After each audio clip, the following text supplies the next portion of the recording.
WMDT is providing continuing coverage on Hurricane Erin from our storm team meteorologists and team of reporters in the field throughout the day. Here's storm team meteorologist Eric Elf.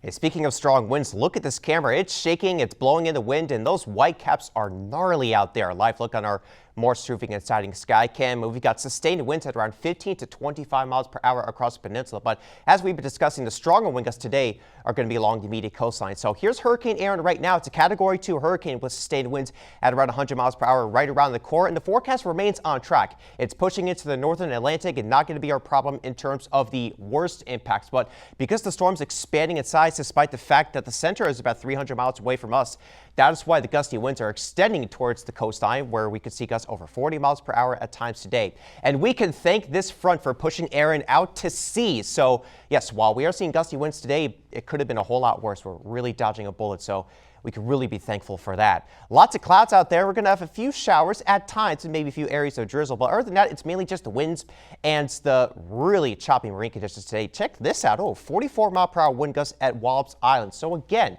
the gustiest winds are going to be right along that immediate coastline. In terms of those wind gusts through the rest of the afternoon, it's going to be fairly feisty out there through mid-afternoon at 2:30 p.m. Still seeing wind gusts 45 to 50 miles per hour right along the immediate coastline. That's what the purple's indicating.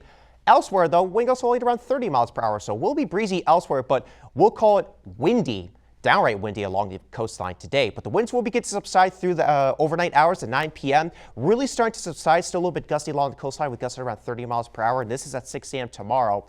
Much less of a breeze, so if we could be thankful for that. In terms of the tidal flooding, it's going to go from south to north along the Atlantic coastline today. So at around 7 p.m. for Chincoteague, we can see moderate coastal flooding during the high tide, minor coastal flooding possible in Ocean City.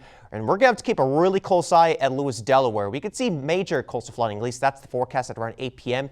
And then by 9 p.m. further north towards Bowers Beach, moderate coastal flooding is expected. So definitely something we're going to be watching. One of the reasons why we're going to see coastal flooding is because, one, we're approaching the new moon cycle, and two, these wave heights at around 10 feet or exceeding that through the afternoon. Notice the legend on top of me. It's going to subside through the overnight tonight, though, and going into tomorrow morning at 6:30 a.m. Only wave was at around 5-6 feet or so. And then through the day on Saturday, or I should say Friday, at 6:30 p.m., winds begin to subside and gradually subsiding through the day on Saturday. So marine conditions still aren't going to be that great tomorrow, but they will be improving through the weekend. But yeah, we got tropical storm warnings for the Atlantic Ocean, Chesapeake Bay, Delaware Bay. We've got a gale warning in effect, so definitely feisty out there. We'll see those clouds start to clear out for tomorrow. It's going to be a beautiful day, by the way. Sunshine coming up and low humidity as well. So the start of the weekend's looking great. We just got to get through today, John.